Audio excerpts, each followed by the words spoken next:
Train की ऐसी compartment में मेरे सामने की सीट पर बैठी लड़की ने मुझसे पूछा, हेलो क्या आपके पास इस मोबाइल की सिम निकालने की पिन है। उसने अपने बैग से एक फ़ोन निकाला, वह नया सिम उसमें डालना चाहती थी, लेकिन सिम स्लॉट खोलने के लिए पिन की ज़रूरत पड़ती है जो उसके पास नहीं थी। मैंने हाँ में गर्दन हिलाई और अपने क्रॉस बैग से पिन निकाल कर लड़की को दे दी। लड़की ने थैंक्स कहते हुए पिन ले ली और सिम डालकर पिन मुझे वापस कर दी। थोड़ी देर बाद वो फिर से इधर उधर ताकने लगे, मुझसे रहा नहीं गया। मैंने पूछ लिया कोई परेशानी, वो बोली सिम स्टार्ट नहीं हो रही। मैंने मोबाइल मांगा, उसने दिया। मैंने उसे कहा कि सिम अभी एक्टिवेट नहीं हुई है, थोड़ी देर में हो जाएगी। एक्टिव होने के बाद आईडी वेरिफिकेशन होगा, उसके बाद आप इसे इस्तेमाल कर सकेंगे। लड़की ने पूछा आईडी वेरिफिकेशन क्यों। मैंने कहा आजकल सिम वेरिफिकेशन के बाद एक्टिव होती है, जिस नाम से ये सिम उठाई गई है उसका ब्यौरा पूछा जाएगा, बता देना। लड़की बुदबुदाई। ओह, मैंने दिलासा देते हुए कहा इसमें कोई परेशानी की कोई बात नहीं। वह अपने एक हाथ से दूसरा हाथ दबाती रही मानो किसी परेशानी में हो। मैंने फिर विनम्रता से कहा आपको कहीं कॉल करना हो तो मेरा मोबाइल इस्तेमाल कर लीजिए। लड़की ने कहा जी फिलहाल नहीं थैंक्स, लेकिन ये सिम किस नाम से खरीदी गई है मुझे पता नहीं। मैंने कहा एक बार एक्टिव होने दीजिए, जिसने आपको सिम दी है उसी के नाम से होगी। उसने कहा ओके कोशिश करते हैं। मैंने पूछा आपका स्टेशन कहाँ है। लड़की ने कहा दिल्ली। और आप? लड़की ने मुझसे पूछा। मैंने कहा दिल्ली ही जा रहा हूँ, एक दिन का काम है। आप दिल्ली में रहती हैं या? लड़की बोली नहीं नहीं, दिल्ली में कोई काम नहीं, ना ही मेरा घर है वहाँ। तो मैंने उत्सुकतावश पूछा। वो बोली दरअसल ये दूसरी ट्रेन है जिसमें आज मैं हूँ और दिल्ली से तीसरी गाड़ी पकड़नी है, फिर हमेशा के लिए आज़ाद। आज़ाद? लेकिन किस तरह की कैद से? मुझे फिर जिज्ञासा हुई किस कैद में थी ये कमसिन अल्हड़ सी लड़की। लड़की बोली उसी कैद में थी जिसमें हर लड़की होती है, जहाँ घर वाले कहें शादी कर लो, जब जैसा कहें वैसा करो। मैं घर से भाग चुकी हूँ। मुझे ताज्जुब हुआ, मगर अपने ताज्जुब को छुपाते हुए मैंने हंसते हुए पूछा अकेली भाग रही हैं आप? आपके साथ कोई नज़र नहीं आ रहा? वो बोली अकेले नहीं, साथ में कोई है। कौन? मेरे प्रश्न खत्म नहीं हो रहे थे। दिल्ली से एक और ट्रेन पकड़ेगी, फिर अगले स्टेशन पर वो जनाब मिलेंगे और उसके बाद हम किसी को नहीं मिलेंगे। ओह, ये तो प्यार का मामला है। उसने कहा जी। मैंने उसे बताया कि मैंने भी लव मैरिज की है। ये बात सुनकर वो खुश हुई, बोली वाह कैसे, कब? लव मैरिज की बात सुनकर वो मुझसे बात करने में रुचि लेने लगी। मैंने कहा कब, कैसे, कहाँ? वो मैं बाद में बताऊंगा, पहले आप बताओ आपके घर में कौन कौन है? उसने होशियारी बरतते हुए कहा मैं वो आपको क्यों बताऊं? मेरे घर में कोई भी हो सकता है, मेरे पापा माँ भाई बहन, या हो सकता है भाई ना हो सिर्फ बहनें हो, या ये भी हो सकता है कि बहनें ना हो और दो चार गुस्से करने वाले बड़े भाई हो। मतलब मैं आपका नाम भी नहीं पूछ सकता? मैंने काउंटर मारा। वो बोली कुछ भी नाम हो सकता है मेरा, टीना मीना रीना कुछ भी। बहुत बातूनी लड़की थी वो। थोड़ी इधर उधर की बातें करने के बाद उसने मुझे टॉफ़ी दी, जैसे छोटे बच्चे देते हैं क्लास में। बोली आज मेरा बर्थडे है। मैंने उसकी हथेली से टॉफ़ी उठाते बधाई दी और पूछा कितनी साल की हुई हो? वो बोली 18। कितने? मतलब भाग कर शादी करने की कानूनी उम्र हो गई है आपकी? वो हंसी। कुछ ही देर में काफ़ी फ्रैंक हो चुके थे हम दोनों, जैसे बहुत पहले से जानते हूँ एक दूसरे को। मैंने उसे बताया कि मेरी उम्र 35 साल है, यानी 17 साल बड़ा हूँ। उसने चुटकी लेते हुए कहा लग तो नहीं रहे हो। मैंने उससे पूछा तुम घर से भाग कर आई हो, तुम्हारे चेहरे पर चिंता के निशान जरा भी नहीं है। इतने बेफिक्री से मैंने पहली बार देखा। खुद की तारीफ सुनकर वो खुश हुई। बोली मुझे उन जनाब ने, मेरे लवर ने पहले से ही समझा दिया था कि जब घर से निकलूँ तो बिल्कुल बिंदास रहना, घर वालों के बारे में बिल्कुल मत सोचना, बिल्कुल अपना मूड खराब मत करना, सिर्फ मेरे और हम दोनों के बारे में सोचना। और मैं वही कह रही हूँ। फिर मैंने चुटकी ली। कहा उसने तुझे मुझ जैसे अनजान मुसाफिरों से दूर रहने की सलाह नहीं दी? उसने हंसकर जवाब दिया नहीं। शायद वो भूल गया होगा, ये बताना। मैंने उसके प्रेमी की तारीफ करते हुए कहा वैसे तुम्हारा बॉयफ्रेंड काफ़ी टैलेंटेड है। उसने किस तरह से तुम्हें अकेले घर से रवाना किया, नई सिम और मोबाइल दिया, 3 ट्रेन बदलवाई ताकि कोई ट्रैक ना कर सके। Very talented person. लड़की ने हामी भरी। बोली बहुत टैलेंटेड है वो, उसके जैसा कोई नहीं। मैंने उसे बताया कि मेरी शादी को 10 साल हुए हैं, एक बेटी है 8 साल की और एक बेटा 1 साल का। ये देखो उनकी तस्वीर। मेरे फ़ोन पर बच्चों की तस्वीर देखकर उसके मुंह से निकल गया सो क्विट। मैंने उसे बताया कि ये जब पैदा हुई तब मैं कुवैत में था, एक पेट्रो कंपनी में बहुत अच्छी जॉब थी मेरी, बहुत अच्छी सैलरी थी। फिर कुछ महीनों बाद मैंने वो जॉब छोड़ दी और अपने ही कस्बे में काम करने लगा। लड़की ने पूछा जॉब क्यों छोड़ी? मैंने कहा बच्ची को पहली बार गोद में उठाया तो ऐसा लगा जैसे मेरी दुनिया मेरे हाथों में है। 30 दिन की छुट्टी पर घर आया था, वापस जाना था लेकिन जा ना सका। इधर बच्ची का बचपन खर्च होता रहे, उधर मैं पूरी दुनिया कमा लूँ तब भी घाटे का सौदा है। मेरी 2 टके की नौकरी, बचपन उसका लाखों का। उसने पूछा क्या बीबी बच्चों के साथ नहीं ले जा सकते थे वहाँ? मैंने कहा काफ़ी टेक्निकल मामलों से गुजर कर एक लंबे समय के बाद रख सकते हैं। उस वक्त ये मुमकिन नहीं था। मुझे दोनों में से एक को चुनना था, आलीशान रहन सहन के साथ, नौकरी या परिवार। मैंने परिवार चुना।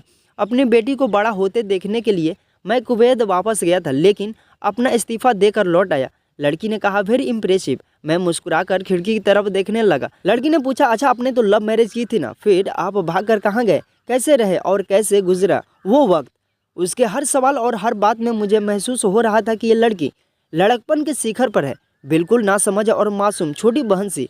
मैंने उसे बताया कि हमने भागकर शादी नहीं की, और ये भी है कि उसके पापा ने मुझे पहली नज़र में सख्ती से रिजेक्ट कर दिया था। उन्होंने आपको रिजेक्ट क्यों किया?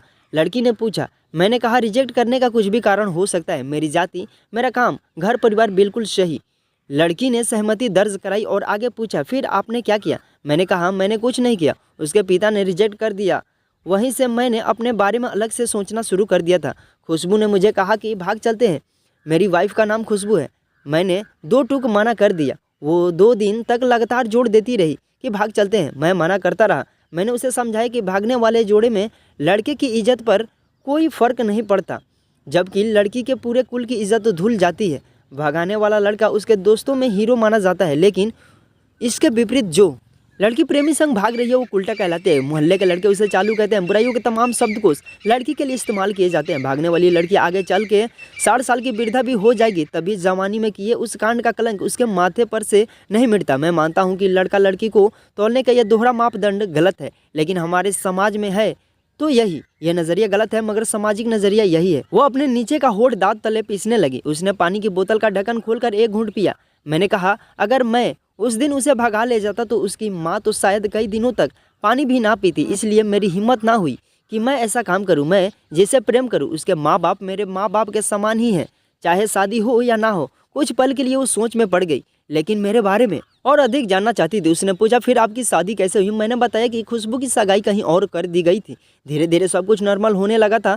खुशबू और उसका मंगेतर की बातें भी होने लगी थी फ़ोन पर, लेकिन जैसे जैसे शादी नज़दीक आने लगी उन लोगों की डिमांड बढ़ने लगी। डिमांड मतलब? लड़की ने पूछा। डिमांड का एक ही मतलब होता है, दहेज की डिमांड। परिवार से सबको सोने से बने तोहफे दो, दूल्हे को लग्जरी कार चाहिए, सास और ननद को नेकलेस दो, वगैरह वगैरह। बोले, हमारे यहाँ रीत है। लड़का भी इस रीत की अदायगी का पक्षधर था। वो सगाई मैंने तोड़वा डाली, इसलिए नहीं कि सिर्फ मेरी शादी उससे हो जाए, बल्कि ऐसे लालची लोगों में खुशबू कभी खुश नहीं रह सकती थी, ना उसका परिवार। फिर किसी तरह घर वालों को समझा बुझा कर मैं फ्रंट पर आ गया और हमारी शादी हो गई। ये सब किस्मत की बात है। लड़की बोली। चलो अच्छा हुआ आप मिल गए, वरना वो गलत लोगों में फंस जाती। मैंने कहा, जरूरी नहीं कि माता पिता का फैसला हमेशा सही हो, और ये भी जरूरी नहीं कि प्रेमी जोड़े की पसंद सही हो। दोनों में से कोई भी गलत या सही हो सकता है। काम की बात यह है कि कौन ज़्यादा वफादार है। लड़की ने फिर से पानी का घूंट लिया और मैंने भी। लड़की ने तर्क दिया कि हमारा फैसला गलत हो जाए तो कोई बात नहीं, उन्हें ग्लानि नहीं होना चाहिए। मैंने कहा, फैसला ऐसा हो जो दोनों का हो, बच्चों और माता पिता दोनों की सहमति, वो सबसे सही है। बुरा मत मानना, मैं कहना चाहता हूँ कि तुम्हारा फैसला तुम दोनों का है, जिसमें तुम्हारे फ्रेंड्स शामिल नहीं है। ना ही तुम्हें इश्क का असली मतलब पता है अभी। उसने पूछा, क्या है इश्क का सही अर्थ? मैंने कहा, तुम इश्क में हो, तुम अपना सब कुछ छोड़कर चली आई। यह सच्चा इश्क है। तुमने दिमाग पर जोर नहीं दिया, ये इश्क है। फ़ायदा नुकसान नहीं सोचा, ये इश्क है। तुम्हारा दिमाग दुनियादारी के फितूर से बिल्कुल खाली था। उस खाली जगह में इश्क का फितूर भर दिया गया। जिन जनाब ने इश्क को भरा, क्या वो इश्क में नहीं है? यानी तुम जिसके साथ जा रही हो वो इश्क में नहीं, बल्कि होशियारी हीरोगिरी में है। जो इश्क में होता है वो इतनी प्लानिंग नहीं कर पाता है, 3 ट्रेनें नहीं बदलवा पाता है, उसका दिमाग इतना काम ही नहीं कर पाता। कोई कहे मैं आशिक हूँ और वो सातिर भी हो, ये नामुमकिन है। मजनू इश्क में पागल हो गया था। लोग पत्थर मारते थे उसे, इश्क में उसकी पहचान तक मिट गई थी। उसे दुनिया मजनू के नाम से जानती है, जबकि उसका असली नाम कैस था, जो नहीं इस्तेमाल किया जाता। वो सातिर होता तो कैस से मजनू ना बन पाता। फरहाद ने सीरी के लिए पहाड़ों को खोदकर नहर निकाल डाली थी, और उसी नहर में उसका लहू बहा था। वो इश्क था। इश्क में कोई फ़कीर हो गया, कोई जोगी हो गया, किसी माझी ने पहाड़ तोड़कर रास्ता निकाल दिया, किसी ने अतिरिक्त दिमाग नहीं लगाया, चालाकी नहीं की।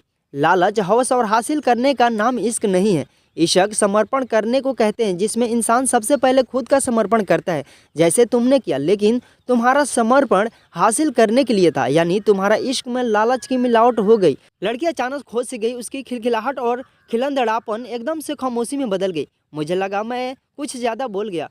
फिर भी मैंने जारी रखा। मैंने कहा, प्यार तुम्हारे पापा तुमसे करते हैं, कुछ दिनों बाद उनका वजन आधा हो जाएगा। तुम्हारी माँ कई दिनों तक खाना नहीं खाएंगी, ना पानी पिएंगी, जबकि आपको अपने आशिक को आजमा कर देख लेना था। ना तो उसकी सेहत पर फर्क पड़ता, ना दिमाग पर। वो अक्लमंद है, अपने लिए अच्छा सोच लेता। आजकल गली मोहल्ले के हर तीसरे लौंडे लपाटे को जो इश्क हो जाता है, वो इश्क नहीं, वो सिनेमा जैसा कुछ है। एक तरह की स्टंटबाजी, डेयरिंग, अलग कुछ करने का फितूर, और कुछ नहीं। लड़की का चेहरे का रंग बदल गया। ऐसा लग रहा था वो अब यहाँ नहीं, उसका दिमाग किसी अतीत में टहलने निकल गया है। मैं अपने फ़ोन को स्क्रॉल करने लगा, लेकिन मन की इंद्री उसकी तरफ थी। थोड़ी ही देर में उसका और मेरा स्टेशन आ गया। बात कहाँ से निकली थी और कहाँ पहुँच गई। उसके मोबाइल पर मैसेज टोन बजी। देखा, सिम एक्टिवेट हो चुकी थी। उसने चुपचाप बैग में से आगे का टिकट निकाला और फाड़ दिया। मुझे कहा, एक कॉल करना है। मैंने मोबाइल दिया। उसने नंबर डायल करके कहा, सॉरी पापा, और सिसक सिसक कर रोने लगी। सामने से पिता भी फ़ोन पर बेटी को संभालने की कोशिश करने लगे। उसने कहा, पिताजी आप बिल्कुल चिंता मत कीजिए, मैं घर आ रही हूँ। दोनों तरफ से भावनाओं का सागर उमड़ पड़ा। हम ट्रेन से उतरे। उसने फिर से पिन मांगी, मैंने पिन दी। उसने मोबाइल से सिम निकाल कर तोड़ दी और पिन मुझे वापस कर दिया। कहानी को अंत तक सुनने के लिए धन्यवाद। देश की सभी बेटियों को समर्पित ये मेरा दावा है, माता पिता से ज़्यादा तुम्हें दुनिया में कोई प्यार नहीं करता। कहानी सुनकर अवश्य शेयर कीजिएगा, शायद कोई परिवार, कोई बेटी और उनका भविष्य इससे बच जाए। कहानी अच्छी लगी हो तो साथ में चैनल को सब्सक्राइब भी कर लीजिएगा। थैंक यू दोस्तों।